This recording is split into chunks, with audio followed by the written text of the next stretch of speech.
네, 오늘도 블레싱 기도에 나오신 여러분들을 주님의 이름으로 환영합니다. 우리 먼저 앞뒤 좌우 보면서 이렇게 인사했으면 좋겠습니다. 당신은 하나님의 금쪽 같은 자녀입니다. 예, 제가 새끼라고 하려고 했는데 이미 사회자 김찬성 목사님이 너무 세게 새끼라고 하셔가지고 괜히 서로 또 오해할까봐 자녀라고 했습니다. 다시 한 번 더 인사하겠습니다. 그래서 당신을 더 사랑합니다.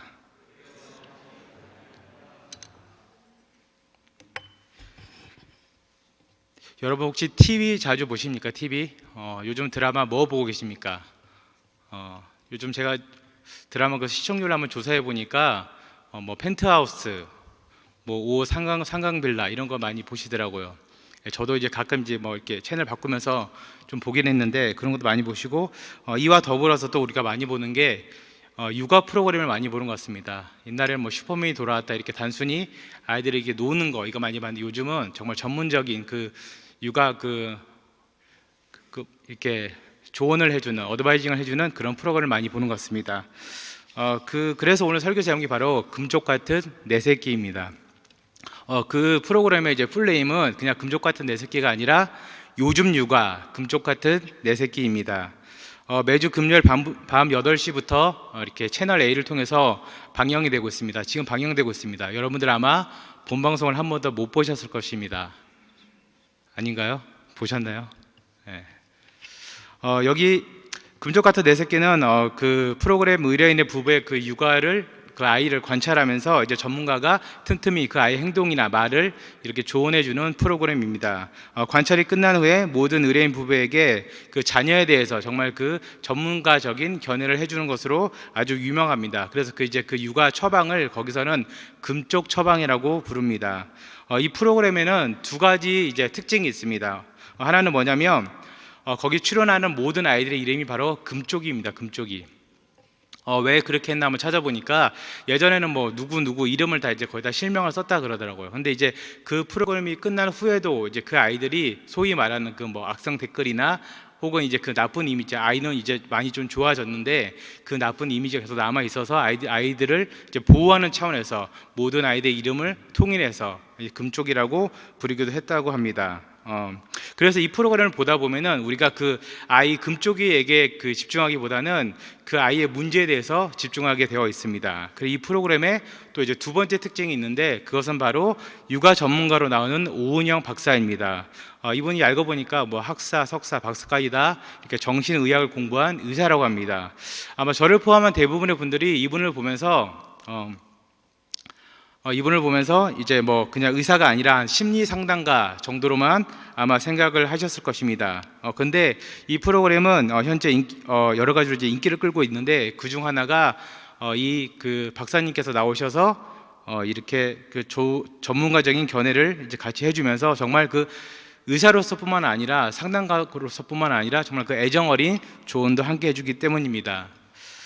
참고로 저는 이제 그 육아 프로그램 뭐 예전부터 뭐 슈퍼맨이 돌아왔다 이거 아무리 유명해도 보지 않았습니다. 왜냐하면 제 애 키우는 시간도 없어 죽겠는데 제 애 보는 시간 없어 죽겠는데 굳이 남의 애 노는 걸 내가 봐야 되나 이렇게 생각해서 안 봤는데 요즘 들어서 이제 틈틈이 이제 보기 시작했습니다. 그 짧은 영상 이제 뭐 5분 컷, 3분 컷으로 이렇게 편집된 그런 영상이라도 조금 보기 시작했습니다. 왜냐하면 이제 저희 아이가 이제 둘이 있는데 아이를 키우다 보니까 저도 내가 좋은 부모이고 잘 키우는 줄 알았는데 이제 키우다가 보니까 저도 정말 많이 부족하구나, 저도 이제 배워야 되겠구나 그런 생각을 많이 해서 조금씩 보기 시작했습니다. 처음에는 이 금쪽 같은 내 새끼 이 프로그램이 참 저는 좀 별로였습니다. 거기 나온 오은영 박사 이분의 말이 거의 90% 이상을 차지하고 그분의 영향력이 지대한데 그분의 논리는 이제 제가 한마디로 정의하면 그럽니다. 아이는 잘못이 없고 모든 책임은 부모에게 있다. 약간 이런 그 논리를 근거로 해서 계속 이렇게 그 어프로치를 합니다. 접근을 하고 있습니다. 그렇기 때문에 부모 입장에서 되게 기분 나빴습니다. 아이도 죄인으로 태어났고 죄성 있는 건데 왜 그 아이는 죄가 없고 다 부모한테만 죄가 있을까? 그래서 되게 좀 기분이 안 좋았습니다. 그런데 요즘 계속 일어나는 이제 여러 아동 학대나 여러 가지 사건들을 보니까 내가 부모이기 전에 참 우리 인간이 너무 악하다는 생각을 먼저 하게 되었습니다. 우리는 이미 수개월 전에 아까 잠깐 이렇게 PPT가 떴는데 정인이 사망 사건으로 인해서 많이 좀 슬펐습니다. 많이 괴로웠습니다. 정인이는 생후 7개월 되던 때에 그때가 작년 1월이었는데 그때 양부모에게 입양이 되었습니다. 그리고 대략 정도 이제 9개월 정도 양부모와 같이 살다가 작년 10월 13일에 세 번의 심정지를 겪은 끝에 끝내 사망하게 되었습니다. 부검 결과 사망의 원인은 외력에 의한 복부 손상이었습니다. 외력에 의한 복부 손상. 이미 정인이가 응급실에 왔을 때는 몸이 빼짝 마르고 온 몸이 멍투성이가 되었습니다. 그리고 소장, 대장, 췌장까지 모두 손상을 입은 상태였습니다. 그리고 이뿐만 아니라 그 골절 시기가 각각 다른 부위가 여러 군데 발견되었습니다. 뭐 다리, 팔, 여기 이렇게 쇄골까지 골절 시기가 다 달라서 그 붓고 있는 과정도 다 다른 그 상처 부위가 발견이 되었습니다. 그 당시 우리 국민들은 아주 여론이 들끓었습니다. 아까 그 띄우신 PPT를 다시 한번 띄워주시면 좋겠는데, 검찰은 그래서 이 들끓는 여론 때문에 그 부모에게 이제 살인죄를 추가로 적용을 시켰습니다. 그리고 국민들은 해시태그 캠페인을 통해서 이제 소위 말하는 정인아 미안해를 계속해서 퍼뜨리면서 그 정인이의 사망을 애도하기 시작했습니다. 그러나 늘 그랬듯이 이후에도 계속해서 이제 그 아동학대에 대한 많은 뉴스 기사가 나오고 그랬는데 여러분 어땠습니까? 이제 우리도 조금은 무덤덤해지고 여론에서도 크게 다루지 않고 있습니다. 2018년 보건복지부 기준으로 우리나라 아동학대 사건 접수는 24,604건입니다. 그리고 2014년도부터 2018년까지 대략 5년 정도 이제 아동학대로 사망한 아이들만 132명입니다. 지금도 한 달에 최소 2명 이상의 아이들이 다른 것이 아니라 아동학대로 숨지고 있습니다. 또한 작년 2020년 통계청 조사입니다. 약 3만 명의 아이들이 그 학대와 빈곤으로 인해서 가정이 아닌 다른 곳에서 지내고 있다고 합니다. 이렇게 비참한 아이들의 현실에 대해서 이화여대 정익중 교수는 사회복지학 교수인데 그분은 자신의 칼럼 아동은 우리의 미래인가 마지막 식민지인가라는 칼럼을 썼습니다. 제가 그 글을 일부 읽어드리겠습니다. 아동은 우리나라에서 취약함 집단 중 하나이지만 투표권이 없어 당사자의 목소리를 내지 못하고 있다. 아동은 우리의 미래라고 하지만 그에 맞는 대우를 받지 못하고 마지막 식민지처럼 다양한 권리 영역에서 배제되고 있다. 그리고 마지막 빨간 글씨 부분을 같이 한번 읽어보겠습니다. 시작. 아이들이 우리의 미래가 될지 마지막 식민지가 될지는 우리 사회의 노력에 달려 있다. 정익준 교수는 이렇게 이야기를 하면서 지금 현재 이제 우리가 이제 뭐 국가에서 진행하고 있는 여러 그런 사회복지 정책과 특별히 아동에 관한 아동 보호에 관한 정책에 대해서 비판을 하고 있습니다. 사랑하는 성도님 여러분, 제가 여러분들에게 묻겠습니다. 우리 다음 세대 아이들이 이제 오늘부터 이제 어학원도 시작한 걸로 알고 있는데 우리 귀한 아이들이 우리의 미래입니까? 혹은 우리가 점령해야 될 혹은 괴롭혀야 될 마지막 식민지입니까? 그래서 오늘 이 시간 제가 본문의 말씀을 중심으로 그리고 아동학대와 여러 가지 사건을 중심으로 이것이 왜 일어나고 있는지 그리고 인간성의 상실이 왜 일어나고 있는지 그리고 그 회복은 어떻게 해야 되는지 함께 알아보도록 하겠습니다. 오늘 먼저 이제 본문 대지를 시작하기 전에 제가 미리 말씀을 드리겠습니다. 오늘 설교가 내용과 자료가 엄청 깁니다. 이렇게 겁주는 게 아니라 너무 기니까 이제 중간에 끊어서 다음번에 한번 더 할 거니까 제가 중간에 설교하다가 한참 한 것 같은데 두 번째로 이렇게 해도 놀라지 마시라고 미리 말씀을 드립니다. 첫 번째 주제입니다. 자녀가 노여운가 혹은 내가 노여운가. 다 같이 한번 읽어보겠습니다. 자녀가 노여운가 내가 노여운가. 오늘 읽은 본문 말씀 중에서 첫 번째 말씀이 바로 자녀를 노엽게 하지 말라는 말씀입니다. 에베소서 6장 4절 말씀을 제가 다시 한번 읽어드리겠습니다. 또 아비들아 너희 자녀를 노엽게 하지 말고 오직 주의 교양과 훈계로 양육하라 이렇게 쓰여졌습니다. 노엽다 우리가 늘 다 알다시피 사전에도 화가 날 만큼 분하고 섭섭하게 하다 이렇게 뜻이 풀이가 됩니다. 영어 성경에는 대부분의 영어 성경에는 그냥 화를 내게 하다 이렇게 표현하고 있어요. 그리고 우리가 좀 자주 쓰는 NIV에는 그냥 짜증나게 하다 이렇게 표현하고 있습니다. 헬라어로는 파로르기조 해가지고 파라라는 뜻은 옆에라는 뜻이고 오르기조라는 말은 분노하라는 뜻입니다. 이 두 개의 합성어인데 이걸 풀이하면 그냥 옆에서 분노하게 하지 말라 그냥 이런 뜻입니다. 우리가 아이들 가까이에서 옆에서 지근거리에서 분노하게 하지 말라는 뜻입니다. 여기서 우리는 또한 우리 아이들이 언제 그런 노여움, 화를, 짜증을 느끼는지 한번 알아보면 좋을 것 같습니다. 어린 아이들은 원초적으로 그 욕구가 있습니다. 예를 들면 사탕을 더 먹고 싶은 욕구, 장난감을 사도 계속 사고 싶은 욕구가 있습니다. 아이들이 그거를 못하게 하면 어떻게 하나요? 울고 떼쓰고 막 이렇게 백화점에서 들어눕고 마트에서 들어눕고 많이 하시죠. 예. 그거는 한국이나 미국이나 똑같은 것 같습니다. 저는 이제 미국에서 그걸 봤는데 그러면 신고할 줄 알았는데 그렇게 널브러져 있는 아이를 이렇게 질질 끌고 가더라고요. 이렇게 질질 이렇게. 예. 그런데 이런 것은 엄마 아빠가 분노하기보다는 그냥 잘 설명해주고 타일러주고 울음을 달래주고 이해해주고 좀 안아주면 금방 그치게 됩니다. 약간 귀여운 수준의 분노입니다. 그런데 내가 잘못하지 않았는데도 부당하게 매를 맞거나 이랬을 때 아이들은 분노합니다. 혹은 내가 잘못했지만 필요 이상으로 과하게 혼날 때, 질책당할 때 아이들은 분노합니다. 아마 이런 케이스는 아이들뿐만 아니라 우리 모두도 동일하게 그렇게 느낄 것입니다. 또한 아이들은 부모의 손길이 필요한데 내가 엄마가 옆에 있어야 되는데 아빠가 옆에 있어야 되는데 그러지 못할 때 아이들은 분노하기 시작합니다. 그런데 우리는 아이들에게 우리가 늘 이렇게 어른임을 강조하면서 가르치면서도 정작 우리는 아주 미숙하게 행동합니다. 아이들에게 잘못하고 실수하지만 우리는 그 잘못을 우리가 인정 안 합니다. 이 모든 것이 아이를 때리면서도 과하게 분노하면서도 어떻게 얘기하죠? 내가 다 너를 생각해서 그렇다. 내가 다 너를 사랑해서 그렇다. 이렇게 이야기합니다. 이 모든 것으로 그걸 다 덮어버리려고 합니다. 작년 5월에 지금 아이에게 화내는 진짜 이유는 뭡니까? 라는 제목의 칼럼이 베이비 뉴스라는 신문에 실렸습니다. 이 칼럼을 제가 좀 이렇게 발췌를 해서 조금 정리를 해봤습니다. 한번 다 같이 한번 보겠습니다. 먼저 이제 화에 대한 부분입니다. 화. 제가 읽어드리겠습니다. 화는 감정과 행동이 동시에 일어나기 때문에 대화에 큰 방해가 된다. 감정을 동반한 행동은 통제하기 어렵다. 감정이 휘몰아치면 하지 않아도 될 말까지도 내뱉게 되는데 말 역시 행동으로 간주된다. 여러분 어떻게 공감하십니까? 먼저 우리가 화나면 어떠죠? 서로 막 다퉈요. 화나고 다퉈요. 그러면서 상대에게 먼저 하는 말이 난 너랑 뭐가 안 돼 이럽니까? 난 너랑 대화가 안 돼. 화는 자기가 막 내놓고 남의 말 듣지도 않고 화만 막 내놓고 난 너랑 대화가 안 돼 이렇게 해버립니다.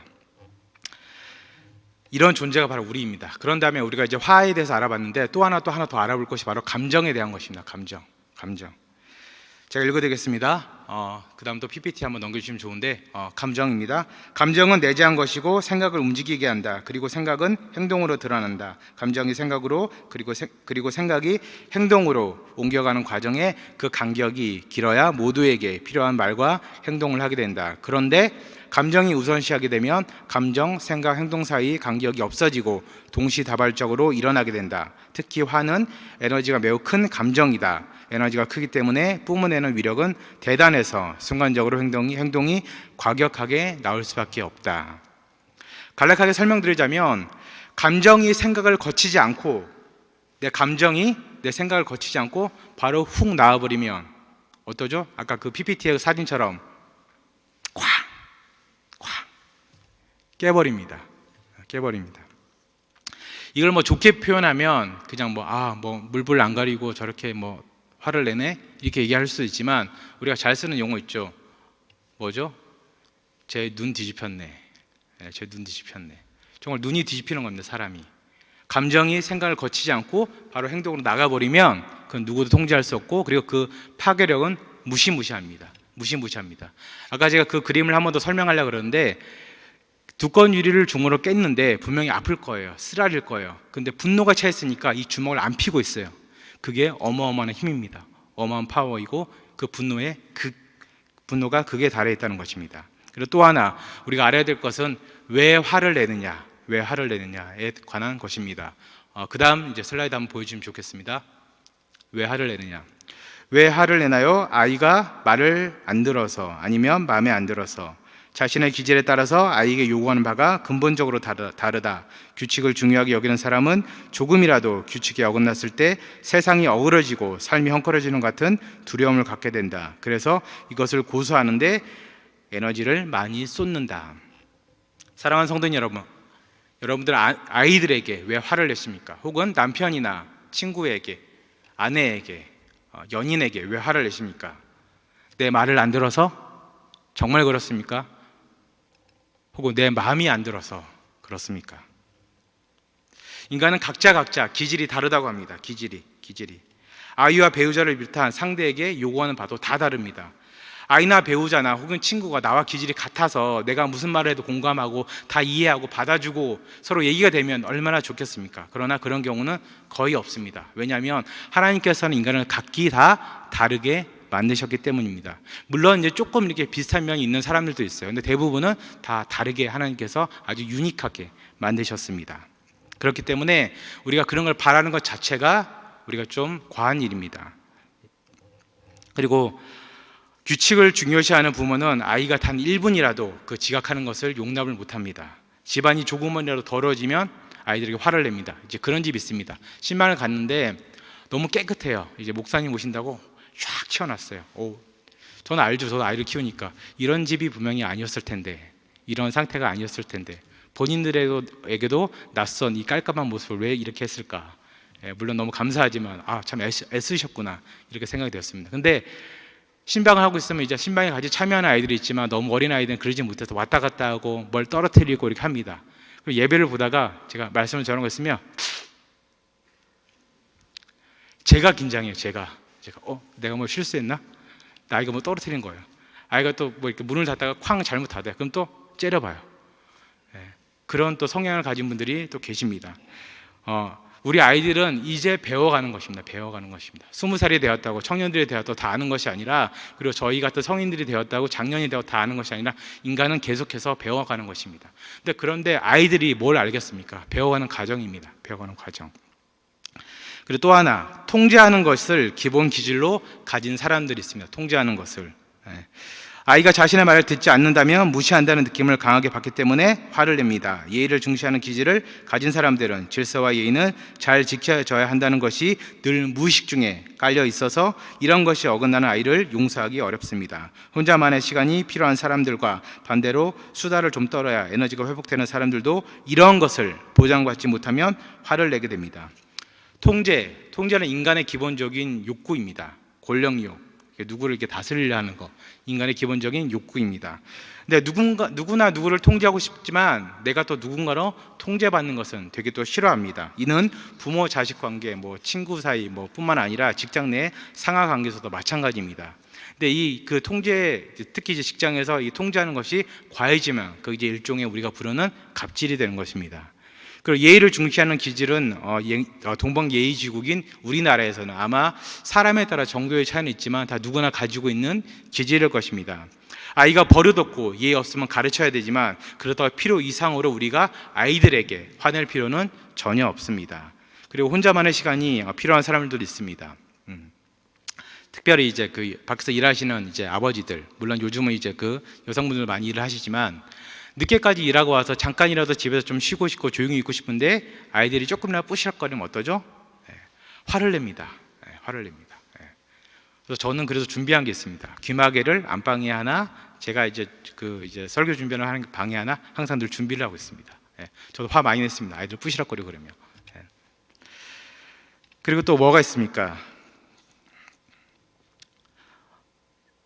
그 다음 슬라이드 한번 보시기 바랍니다. 이제 마지막으로 이제 아까 그 기사를 정리하는 건데, 나의 욕구가 감정으로 드러나면 그것이 아이에게 이제 상처가 되어서 바뀐다는 이야기입니다. 우리가 여러 가지 기질이 있는데 그 기질들 때문에 우리가 아이들에게 화를 내는 것이고, 이것이 다 우리의 그 기본적인 어떻게 보면 또 잘못된 욕구라는 것입니다.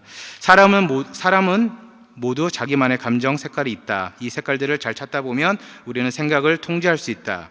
내가 욕구하는 것들과 세상의 자극, 즉 아이들의 행동이 불일치하기 때문에 일어나는 현상이 바로 화이고 분노이다. 그러나 이것은 충분히 통제할 수 있다. 우리의 생각이나 행동이 쉽게 바뀌는 것이 아니기에 감정의 습관은 무섭다. 그래서 많은 연습이 필요하다. 결론적으로 말하면 우리의 욕구가, 그러니까 사람마다 그 기질이 다 있다 그랬죠. 그게 채워지지 않아서 우리는 화를 낸다는 것입니다. 그게 건강하게 올바르게 해결되지 않아서 우리는 화를 낸다는 것입니다. 이거는 비단 우리가 아이에게뿐만 아니라 남편에게나 혹은 아내에게나 연인에게나 이렇게 친구에게나 다 동일하게 적용되는 것입니다. 그러나 이미 배인 우리의 감정은 습관으로 이미 자리 잡았기 때문에 쉽게 변하지가 않습니다. 그래서 아까 마지막 그 구절 있죠? 연습이 필요합니다. 많은 연습이 필요합니다. 매일매일 우리 연습해야 됩니다. 우리 아버지들 퇴근하기 전에 연습해야 됩니다. 퇴근하는 길에 차 타고 가면 연습해야 됩니다. 내가 아이에게 어떤 말을 할 것인지, 아이가 어떠한 예상의 그런 짜증과 그런 걸 내도 내가 그걸 어떻게 누르면서 아이를 더 이뻐하고 사랑해 줄 연습해야 됩니다. 우리 어머니들 연습해야 됩니다. 학교 시간이 다가오면 어머니들이 그래요. 목사님 불안해져요. 왜 이렇게 아이들이 학교를 적게 가는 거죠? 우리 때는 되게 오래 갔는데. 그 학교 시간을 불안해하는 것이 아니라 연습해야 됩니다. 아이들이 학교를 기다리면서 내가 아이에게 어떤 말을 할까, 아이가 오늘 학교에서 어떤 말을 했을 때 내가 어떻게 반응할까 계속해서 연습해야 됩니다. 사랑하는 성도님 여러분, 아주 오래전 드라마인 것 같습니다. 응답하라 드라마에 나온 것 같은데 거기서 이런 말이 나왔습니다. 우리 모두가 부모가 처음입니다. 태어나기 전에 혹은 결혼하기 전에 혹은 아이를 낳기 전에 부모를 연습해보고 부모가 된 사람은 이 세상에 아무도 없습니다. 그래서 우리는 성인임에도 불구하고 부모임에도 불구하고 아이를 대하는 것이 아주 어설픕니다. 미숙합니다. 우리가 아이들을 볼 때도 참 어설퍼 보이죠. 미숙해 보이죠. 근데 하나님 보시기에 우리도 똑같다는 것입니다. 그래서 우리에게 필요한 것이 바로 다른 것이 아니라 은혜가 필요하고 피나는 노력이 필요합니다. 사랑하는 성도님 여러분, 먼저 우리의 내재된 감정과 욕구를 잘 알고 그것을 건강하게 잘 해결하시길 바랍니다. 그래서 아이를 노엽게 하지 않는 부모님들이 되시기를 주님의 이름으로 축원드립니다. 드디어 이제 두 번째입니다. 두 번째. 우리는 아이들 이해하고 아이들을 이해하기 위해서는 인간성의 회복이 필요합니다. 이해라는 말은 사전적으로 깨달아 알다 또는 잘 알아서 받아들이다, 남의 사정을 잘 헤아려 너그러이 받아들이다, 사리 분별을 하다, 이렇게 해석이 됩니다. 영어로는 이해하다, 충분히 이해하다, figure out, 완전히 알다, 이렇게 표현할 수가 있습니다. 우리가 말로는 아이들을 이해해, 내가 널 이해해, 엄마가 널 이해해, 이렇게 얘기합니다. 우리가 또 사랑하는 연인에게도 내가 당신을 이해해, 혹은 남편이나 아내에게도 내가 여보 당신을 이해해, 이렇게 이야기합니다. 근데 그 말이 담고 있는 무게감이 상당하다는 것을 우리는 알아야 됩니다. 방금 알려드린 그 사전적 의미처럼 우리는 아이들을 이해한다 했을 때 그 아이들을 잘 받아들여야 됩니다. 그리고 아이들의 사정을 잘 헤아려서 아까 그 사전적 의미에 나왔죠. 너그러이 받아들여야 됩니다. 여기서 우리가 잘 안 되는 부분이 무엇입니까? 잘 헤아려서 그리고 또 너그러이 이런 단순히 부모 자식뿐만 아니라 모든 인간관계에서 동일하게 적용이 됩니다. 상대가 아이든 남편이든 혹은 남친이나 여친이나 혹은 교회 성도님들 사이건 그 누구에게나 해당되는 것입니다. 2016년 여성가족부에서 이제 부모 1000명 그리고 이제 4학년부터 6학년 아이들 한 600명을 대상으로 조사한 결과가 있습니다. 어떤 부모가 어떤 조건을 가진 부모가 좋은 부모이냐, 이런 이제 조사를 했습니다. 1위가 바로 아이의 말을 잘 들어주고 대화를 많이 하는 부모가 바로 1위로 뽑혔습니다.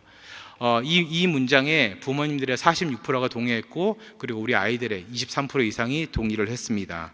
아이의 말을 잘 들어주고 대화를 많이 하는 부모, 과연 어떤 부모일까요? 그건 바로 이해를 잘 해주는 부모입니다. 아까 얘기했다시피 잘 들어주고 잘 헤아려주고 너그러이 받아들이는 부모가 바로 좋은 부모입니다. 먼저 우리는 아이를 기다려줄 수 있어야 됩니다. 잘 들어주려면 아이의 느린 부분, 약한 부분 되게 많지 않습니까? 부족한 부분 기다려줘야 됩니다. 그럼 또 이렇게 묻습니다. 목사님 언제까지 기다려줘야 됩니까? 제가 말씀하겠습니다. 끝까지 기다려주십시오. 저는 올해 이제 10살이 막 된 딸아이와 7살이 된 아들이 있습니다. 저희 아이들의 특징이 있습니다. 근데 얘네들이 7살만 되면 약간 이제 좀 기억 상실증이 걸리는지 집중도 잘 못하고 한 소리 또 하고 좀 이해력도 떨어집니다. 그 전까지 멀쩡하다가 7살만 되면 그럽니다. 무언가를 들으면 잘 이해 못하고 그 잘못 들은 말을 이렇게 행하는 경우가 있습니다. 저희 딸아이가 7살인 때입니다. 한 3년 됐는데 어느 날 주일에 주일학교를 다녀와서 가방을 막 챙깁니다. 가방을 막 챙겨요. 자기 것만 챙기는 것이 아니라 동생 것도 같이 챙겨요. 막 가방 챙기라 그래요. 그래서 제가 물었습니다. 혜원아 어디가? 그러니까 가방을 막 챙기면서 이렇게 합니다. 아빠, 전도하러 가려고요. 저는 그 말을 듣고 너무 감동했습니다.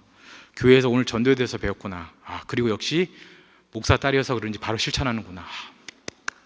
우리 딸 최고. 이렇게 흐뭇해했습니다. 그래서 제가 다시 물었습니다. 형원아, 누구 전도하러 가? 그러니까 가방을 막 챙기면서 저희 딸이 저를 딱 보면서 당차게 이야기합니다. 예수님 전도하러 가. 전도의 대상이 예수님이었습니다. 분명히 교회에서 전도에 대해서 들었고, 전도를 해야 된다 들었고, 뭐 복음에 대해서 들었는데, 예수님도 들었는데 이게 다 이렇게 조합이 안 되는 거예요. 조합이 안 되는 거예요. 그러더니 동생을 데리고 서원아, 빨리 우리 예수님 전도하러 가자. 이렇게 막 데리고 나가려고 그래요. 그리고 나도 3년이 흘렀습니다. 요번에 이제 저희 아들입니다. 올해 7살이 된 저희 아들. 몇 주 전이었습니다. 주일날 주일학교를 다녀오고 나서 갑자기 누나한테, 이제 10살 된 누나한테 이런 질문을 합니다. 누나, 예수님이 누구 때문에 돌아가신 줄 알아? 저는 이 질문만 듣고도 그래도 아들 녀석은 지 누나보다 낫구나. 그래도 예수님이 누구 때문에 돌아가셨는지 이런 그 고난인도의 질문을 하는구나. 되게 흐뭇했습니다.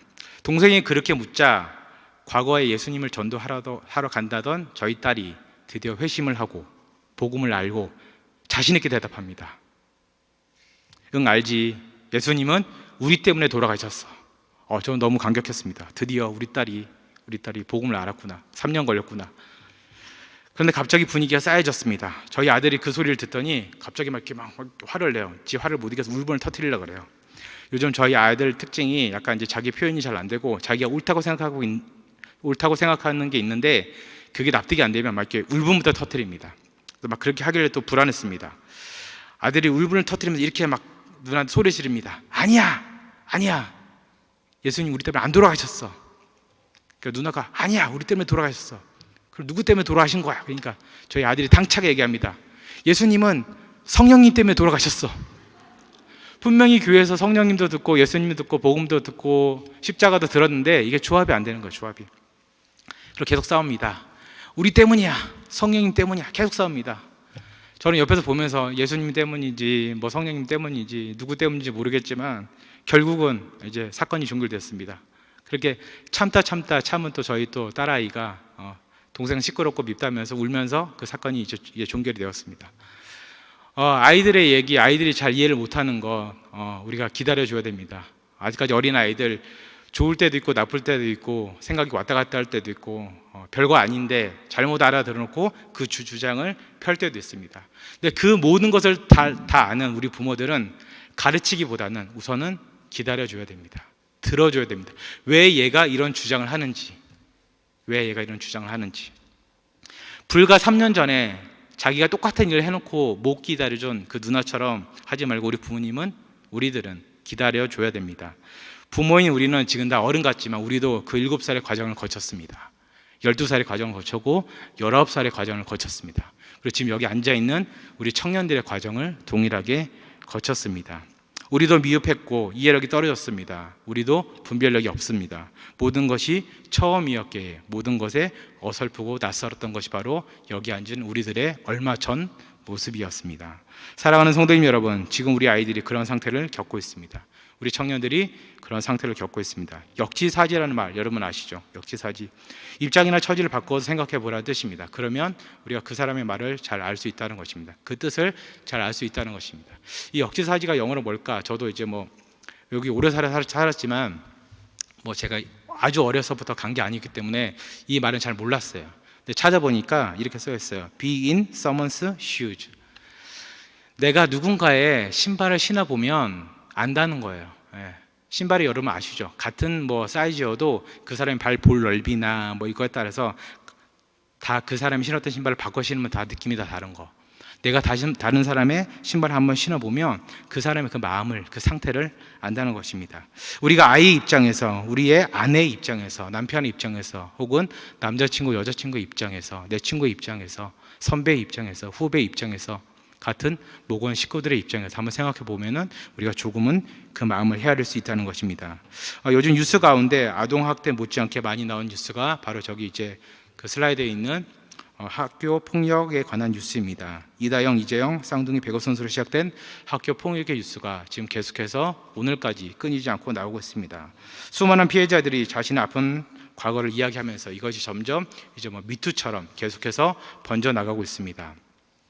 학교폭력 예방 및 대책에 관한 법률 제 105조 78항에 따르면 학교폭력이 이렇게 정의되어 있습니다. 제가 읽어드리겠습니다.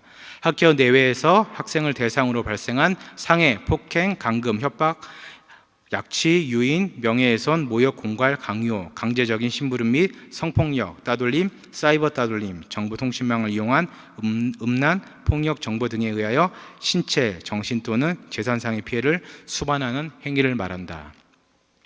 이렇게 기록되어 있습니다. 상해, 폭행, 감금, 협박, 명예훼손, 모욕, 공갈, 강요, 심지어 성폭력까지, 그리고 따돌림, 이것이 어른들의 사회가 아닌 아이들이 살아가고 있는 학교 내에서 일어나는 일이라는 것입니다. 지난 2월에 연합뉴스에서 발표한 통계에 따르면 매년 1만 명의 학교폭력 가해자가 발생한답니다. 저는 이 기사를 보고 놀란 게 뭐냐면, 여러분, 가해자가 1만 명입니다. 그럼 피해자는 얼마나 많겠습니까? 가해자 한 명이 피해자 한 명만 괴롭히는 경우는 거의 없습니다. 그 피해자의 수는 헤아릴 수가 없습니다. 특히 아직까지 이제 초등학교 그 학교 폭력의 수는 중고등학교 학교 폭력의 수에 비해서는 아주 작지만 그 수가, 그 증가세가 계속해서 꾸준히 증가하고 있답니다. 이제 초등학교도 안심하고 못 보낼 세상이 된 것입니다. 학창 시절 학교 폭력을 당한 피해자들 중 상당수가 성인이 되어도 올바른 그 사회생활을 할 수 없다고 합니다. 대략적으로 이제 정상적으로 생활하는 사람들도 가끔 시시때때로 그 트라우마 때문에 정신적인 어려움을 겪고 있고 병원의 신세를 지고 있다고 합니다. 사랑하는 성도 여러분, 아이들이 가정 다음으로 시간을 많이 보내고 즐거워해야 할 학교에서 왜 이런 일이 일어나고 있을까요? 왜 이렇게 사람들이 악해지고 무서워졌을까요? 이건 그 누구의 탓도 아니고 서로를 이해하지 못하는 탓입니다. 그리고 근본적으로는 우리 인간성의 상실에 있습니다. 제가 이제 설교 중에 자주 쓰는 용어 중에 영어로 이제 simple being이라는 말이 있습니다. 직역하면 죄성 가득한 존재입니다. 그 말은 우리 인간을 나타내는 것인데, 우리 인간은 원래 이렇게 죄가 충만한 존재이기 때문에 크게 노력하지 않아도 죄를 지을 수 있어요. 여러분 동의하십니까? 혹시 죄 지으려고 애쓰시고 노력하시는 분들 계시나요? 안 계시죠? 내가 아차하면 짓는 게 죄예요. 내가 깜빡하면, 내가 조금 하나님 멀리하며 짓는 게 바로 죄입니다. 죄. 그렇기 때문에 우리는 조금만 하나님하고 멀어져도, 복음하고 멀어져도, 말씀하고 멀어져도, 기도 생활이 끊겨도, 찬양을 안 해도 우리는 쉽게 죄를 짓게 되어 있습니다. 금세 우리는 악한 존재로 변하게 됩니다.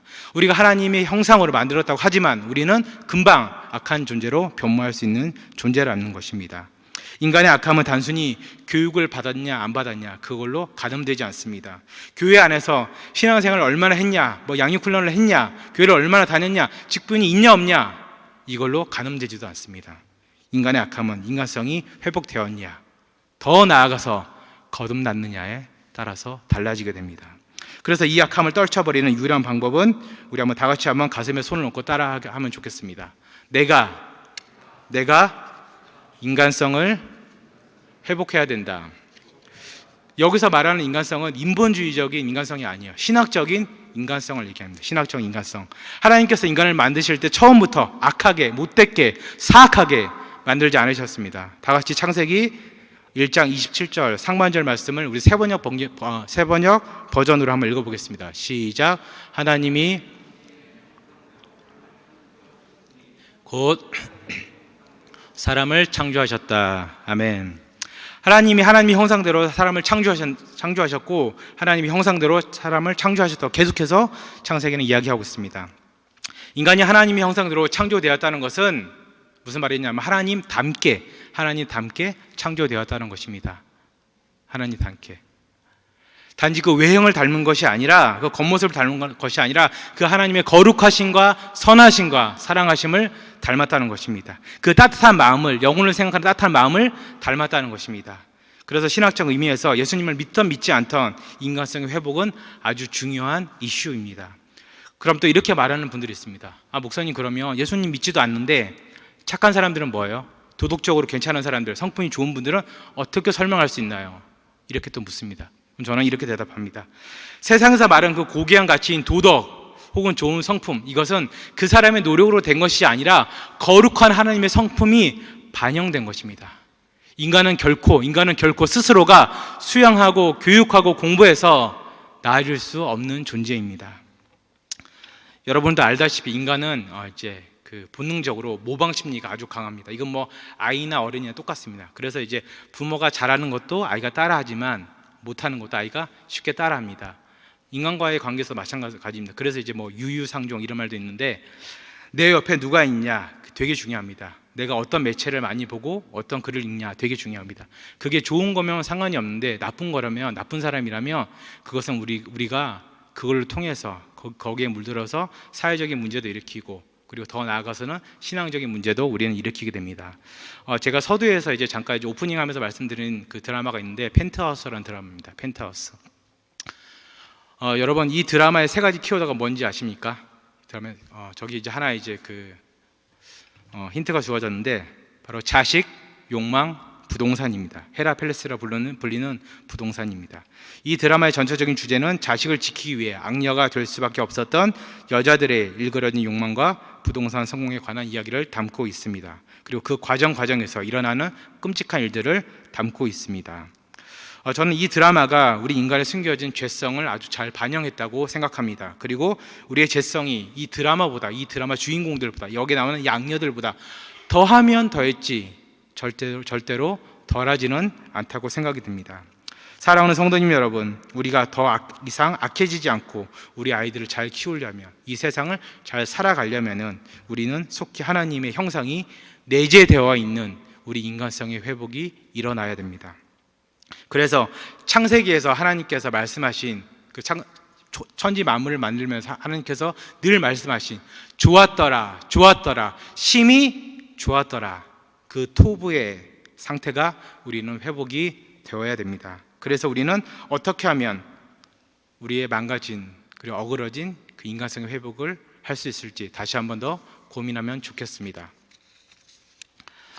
앞서 말씀드린 바와 같이 인간은 어른이나 아이나 모방 심리가 제가 강하다고 얘기했습니다. 주변에 있는 사람이나 주변에 있는 매체나 혹은 내가 공부한 것이나 읽은 것이나 환경을 잘 따라간다고 말씀을 드렸습니다. 그래서 우리는 좋은 영향, 선한 영향을 더 많이 받으면 우리는 좋게 변하게 됩니다. 거룩하신 하나님, 선하신 하나님, 사랑이신 하나님을 가까이 하면 가까이 할수록 우리의 죄성은 자연스럽게 물러나게 됩니다.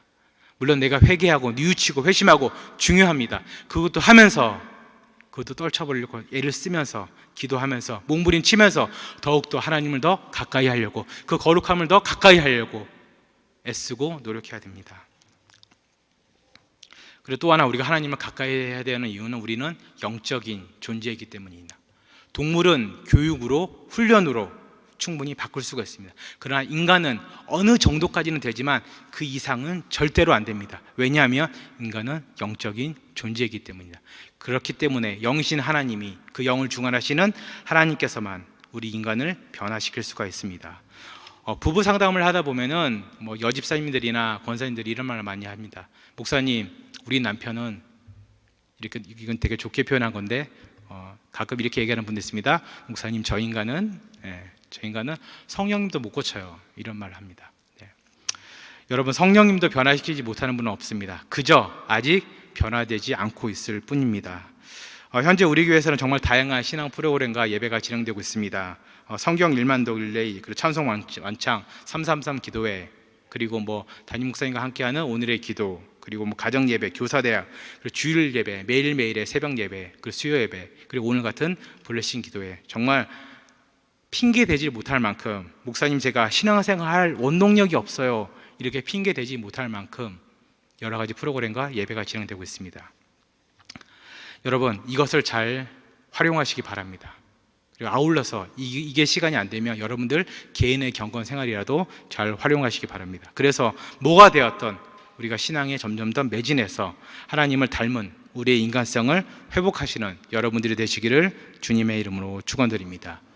이제 세 번째 대지를 해야 되는데 아까 말씀드렸다시피 너무 길어지면 안 되니까 말씀 정리하고 찬양하고 기도하는 시간을 갖도록 하겠습니다.